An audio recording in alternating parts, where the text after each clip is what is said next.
MDOT presents the Extra Mile Podcast, Legislative Session. Welcome into another edition of the Extra Mile Podcast, Legislative Session. We are about a month and a half into the legislative session, so about at the midway point, and we've got another great guest for everyone to listen to today. We've got Secretary of State Michael Watson. A little information on Secretary Watson. He took office in January of 2020. He's Mississippi's 36th Secretary of State and also another former legislator in the House.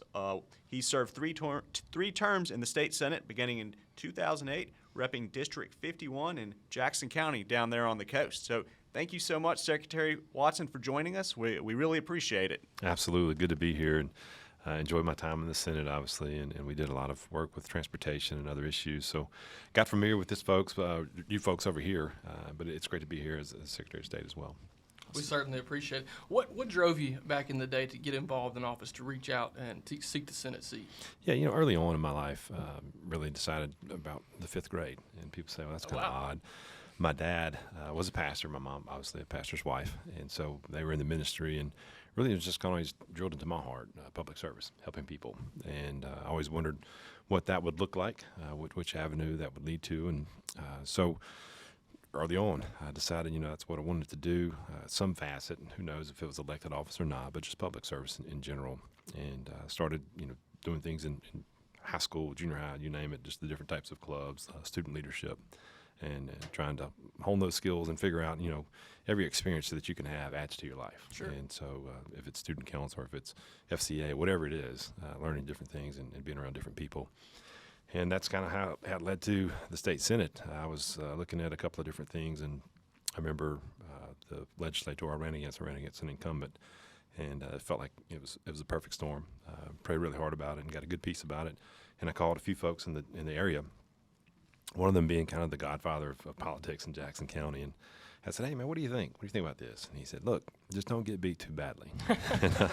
And I remember thinking, I was 28 at the time, 29, and that kind of should shake you. But I had such a peace about it in my heart, knowing that was really the right thing for me at that time. And fortunately, we worked really hard, and again, it was a perfect storm, and we were able to win, and here we are. Well, and even further, what ultimately drove you to leave the Senate after your three terms and seek out the Secretary of State's office? Yeah, again, a conversation with Governor Bryant. It was 2018-ish, and he was actually leaving office. He was termed out as governor, and the conversation kind of started more as, hey, what are you going to do? You're done here, and he flipped the tables on me. He said, well, what are you going to do? I thought, been in the state Senate for 3 terms. That's probably enough. That's a long time, and I really hadn't thought much about what else to do. I've got a beautiful wife at home, and at the time, 2 little girls, now 3 little girls. I'm an attorney by trade, so I could go home and private practice and make a lot more money than you can being a state senator. Sure. and missing all that time in the office. I could just go home and be fine. And he said, well, you ever thought about Secretary of State? And I'm talking about out of the blue. And I said, no, sir, I never thought about that. Never wanted to be Secretary of State. No. That's not, and it's one of those conversations. I walked out of the office and thought, man, that was really cool. The governor just suggested maybe I run for statewide office. No, that's not going to happen. And it was one of those ideas that you guys are well aware of that just kind of sticks in your head. And eventually you kind of decide, wait a minute, if it's not going away, I probably need to pray about this. And started thinking through it and wanted to make sure, are you competent? Do you understand that office? Do you know what the needs are, what you can do, what you can bring to that office? Can you be successful with a good team? And ultimately, does Lauren say yes? And That's so right. We had that long conversation, had a really good piece about it, and we've got a great team now. So, again, here we are. And I know you've certainly enjoyed your time in the Senate, as you mentioned, and now you're over in the Secretary of State's office. This being a legislative podcast, we wanted to get your thoughts and take on what's going on right now, sort of with the legislative process. We just come through the February 10th deadline for some of the original floor action on bills. What's going on over there right now? What are things looking like in your experience? It's really fun as a state senator looking back with that, putting that hat on, and I'm often reminded, you're not in the legislature anymore, so you don't have to get involved with everything. And, That's right. And I appreciate that, but it's still fun to look back and kind of think about what would I be thinking as a state senator So it's been fun to watch the politics and the maneuvering that's going on over there with the tax bill, with education issues. For us, obviously, elections. We've got a really good bill that moved through the House and will be headed to the Senate. It's an election integrity package, so we're really excited about that and really appreciate Speaker Gunn, his leadership over there. Representative Brent Powell handled the bill for us on the floor. So Chairman Beckett, obviously, appreciate all those guys and their good work. So looking forward to working hard on that on the state Senate side.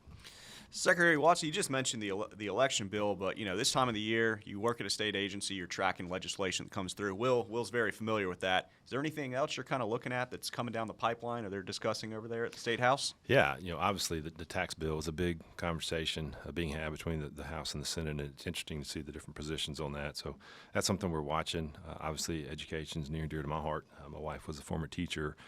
And so anything that deals with education, and that was one of my passionate issues when I was in the state Senate. So I'm making sure that we continue to work hard towards parental choice in education, making sure that parents know what's best for the children, so they should be the ones that are empowered. So issues like that, we always obviously pay attention to. One of the things that people don't understand about our office, or don't really know, not that they don't understand, but it's not just elections. People look at our office and they say, well, that's the Secretary of State's office, they just run elections. Well, we don't. It's actually Mississippi is what's called a bottom-up state. So the hard work is done with our circuit clerks and our elections commissioners, and it's interesting that people don't really understand and put that together. But I want to give the clerks and the commissioners a lot of credit. They do the really hard work. But elections, then you have business services. So we do a lot of the LLCs, corporations, nonprofits, sports agents, scrap metal dealers, you name it. The businesses kind of flow through our office, and then public lands. So we really have to have our head on a swivel during a legislative session, not just elections. What's impacting our business community? What's impacting public lands? So our conservation task force is one of the things we're looking at. So the stewardship, trust fund, big issues that are across the street, a lot of them have our attention this year. Excellent, and that's a good point. If you work at a state agency, the public probably doesn't know how many different pieces that all the different agencies touch. This is a transportation podcast, so we're going to ask you a little transportation question. Why do you think transportation is important, and kind of maybe even make it specific to your office and the services that Secretary of State's office provides? Yeah, obviously with our office, again, we you can talk about all of the different areas we work on, be it elections, be it business services, be it public lands. Elections, and this is more of local transportation issues, but we got to make sure folks can get to the precincts so they can go vote. That's obviously very important. Business services, we want a thriving business sector in Mississippi, so you got to have good transportation, infrastructure issues, and then you look at public lands. Obviously, we want to protect our state parks and different pieces of public lands that we own, so we got to have folks being able to get to those as well. Again, transportation is key to everything, and it's a core government function. So those infrastructure issues are something that obviously we're keenly aware of as well. Awesome. And you mentioned this earlier too, all the things going on in the Secretary of State's office. You touch so many facets of everyday life for every taxpayer. What else is going on in the Secretary of State's office right now? I know you've got the Tackle the Tape's a big push that you guys are working on. What are some other buzz-worthy topics that you guys are going on? Yeah, it's a great question. And again, just to your point, folks, again, they kind of think of just elections, but it is an office that touches business services and public lands. And through those, for instance, public lands, 16th section lands, which is some funding that goes to public education. So we impact your lives just about every day, whether you know it or not. That's right. So it's important to have a good conservative-minded individual in the office. But as far as specifically to your question, we're keeping our heads on the swivel, watching what's coming down the road. But I think I forgot your question, honestly, when I started talking. So much going on, I know. You got the initiative process coming back up. Tackle the Tape measures. I think, we just came through the census. You just have so much going on. I didn't know if you want to talk about any of those specifically. Yes, and actually, since you mentioned the census, there's a lawsuit that's been filed that dealing with congressional lines. Okay. So we have our first filing is due this coming next week. Then the respondents obviously have a couple weeks. So really, March 1 is the qualifying deadline. The last thing that has to be filed is on February 28th, somewhere in that range. So it's really a tight schedule. So we're under the gun with redistricting right now. Obviously, a very important piece to our entire state and a federal capacity as well. You mentioned Tackle the Tape. We've been so pleased with that. And for your listeners out there, it's very important to understand what that is. So if you go to our website, you'll see this little landing spot that says Tackle the Tape. And what that is if you see any kind of regulations, any kind of statute, things that are bad for your business as a small business owner, as a large business owner, we want you to report those to us, because then we go and look at that statute, that regulation, whatever it is. Okay, where did it come from? Is this good or bad for business? And if it's bad for business, how do we cut that? And folks always think about Mississippi being such a conservative state, and we are to an extent, but we've got 118,000 regulations on the book. Oh, wow. That's amazing. We're one of the most regulated states in the Southeast. So we came into office focused on cutting those regulatory burdens. So if you look at 118,000, surely we can get that down. So that's one of the things that we've really been working on in the business sector, and it's been a smashing success so far. Talking about businesses, I know that during the pandemic, lots of people are doing side gigs, kind of doing trying to figure out a small business kind of opportunity. So you've mentioned a little bit, but what kind of services does the Secretary of State's office offer to kind of help people out and get going? Yeah, that's a great question. We actually just launched in January a business webinar.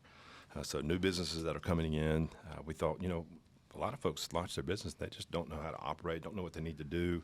What services are out there? What can they connect with at state government level, at the local level? And so we launched this just this past January. Our first one went live, where we're doing this business webinar. So folks can ask questions. We present the materials. We also have a new LLC packet. So we send these to the new folks who are registering their LLCs. What do you need to know? When do you need to file your annual report? Just those things that people just don't think about, don't understand, that comes with the responsibilities of owning a small business. Yeah, so really excited about that. And Wade Hinton in our office has taken that bull by the horns and done a really, really good job. But to that point, the numbers of new businesses in Mississippi just continue to skyrocket. It's amazing. So good things are happening in our state on the business side. You would think, with COVID, and for example, in 2019, we had a net new business number, and so that is the new businesses that come in versus those that close down in a certain year. It almost tripled the next year. Oh, wow. And you would think, well, COVID hits. Wait a minute, no, that can't happen. Oh, yeah. And then last year grew even more. So the number of new businesses coming in is really staggering, but also great positive news that we need to be talking about. That is excellent news, no doubt. I'm very thankful that you included that question. I was not aware of the webinar series. That's very useful information. For sure. So to get into this a little more about your office here, I was checking some things. I noticed you have a very interesting policy, for a lack of a better word, with your new hires, new employees. And I make sure I characterize this correctly. I think it's something you like to do when you get a new folks in the office and you meet with them. Milk and cookies type routine, right? Is that accurate? That's accurate. I love cookies and milk. Obviously, grew up with my dad eating that. Same. My favorite dessert. I got the countdown. I know exactly when the cookie is completely saturated. So saturation ability, something like that. But yeah, we started that, and one of the things that I wanted to bring to the office was really this family atmosphere. We're a team. We're a family. We're there for each other. Clearly, we're here to serve Mississippians, but as we do that, I want us to grow together, both professionally and personally. And so it's important for us to have that relationship. So when we do have new hires, I try to get them in the office, and actually have one next week on Wednesday. So if it's someone that's coming in to do an internship from school, or if it's a new hire in a certain division, we get them all together in the same room and sit down, and I bring, and this is important, I bring Clover Valley chocolate chip cookies. And people are like, wait a minute, Clover Valley? That's Dollar General brand. Chips Ahoy. Here's the deal. The cookies at Clover Valley have legit chocolate. Like, you can taste the chocolate, as opposed to Chips Ahoy, you can kind of taste it. Okay. But Clover Valley, legit chocolate chips. I'm going to test this week. And the cookie dough is much better than Chips Ahoy. Now, here's the problem. They got a little bit of issue with quality control. Sometimes you get a burnt bag. But so I take Clover Valley, and I tell them the story about how I got to Clover Valley, and really just spend time with them and ask them, look, what do you want to do when you grow up? If it's not the Secretary of State's office, if it's our interns, and how can I help you get there? That's awesome. And I challenge all of our folks all the time, listen, I want you to grow. And if it's something that's not at the Secretary of State's office, I want to help you get there. But the key is to our leadership. I tell every one of them, you better have a number 2 ready, somebody that can take over. Because if you get a great opportunity, which I want for you, and you leave, I want someone to be able to fill your shoes. So always think about, how do I train my team to continue on the work that we're doing here? That's awesome. And succession planning, as you just mentioned, is probably one of the most important things in our state agencies right now. Going back local, maybe, if you will, or otherwise, I know you don't so much represent a district anymore. You're statewide, but you spend a lot of time on the roads, a lot of time traveling and stopping in, speaking at different places. Is there any place that you have stopped through recently, maybe for a bite to eat or a speaking engagement or something that was just so phenomenal you can't wait to get back by, or maybe even something back home that, it's a weekly, anytime you get an opportunity that you want to give a shout out? Gracious. So recently, Heinz Grocery is one of those. Oh, yes. It's a great stop for breakfast. We had a meeting there with Farm Bureau fans, or friends. I hope they're fans, but some Farm Bureau friends. And then obviously on the coast, the seafood. There's so many options. Bozo's is my hometown favorite. Grew up in Pascagoula, so Bozo's is obviously one of the best. Bozo's has gotten a couple of shout-outs so yeah, far. I bet Representative Busby, and if he didn't say it, he'd get him in trouble for that. He did. But I talked to Keith Del Cambry actually this week to get some crawfish for the Sugar Bowl or Super Bowl this weekend. So excited about that. But other than that, it's fun to travel the state. Sure. And people always say, well, Michael, you're from the coast. People just kind of look at people from the coast differently. But at the end of the day, we're all in the same boat together. We all want what's best for our families, what's best for our communities.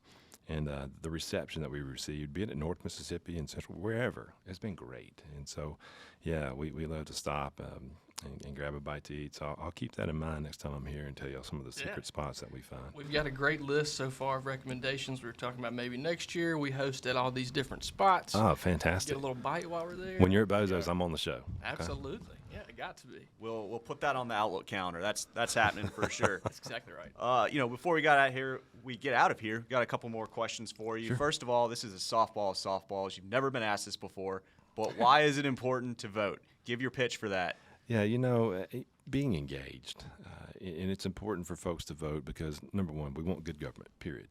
And to have good government, you got to have an engaged electorate. And so voting is our voice, the way that we keep our representatives, our elected officials in check. And so I encourage folks, and number one, don't just vote for somebody, follow them, hold them accountable. And the way that you do that is through your vote. And so it's important for folks to get out and vote, to be engaged, to pay attention to what's going on in their communities. And it starts at the local level.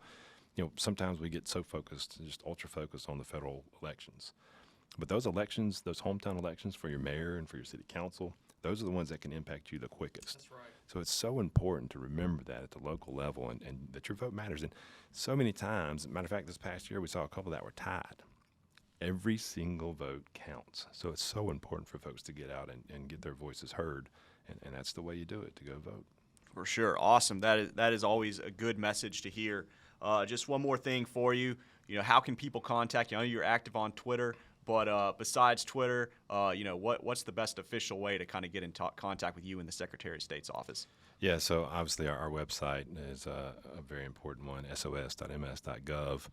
So make sure you check that out and go to the Tackle the Tape, and you'll see some of the stories that we've seen of late. And one of the really cool things about that is businesses are starting to feel we finally have an advocate that we can check in with and will go to bat for us.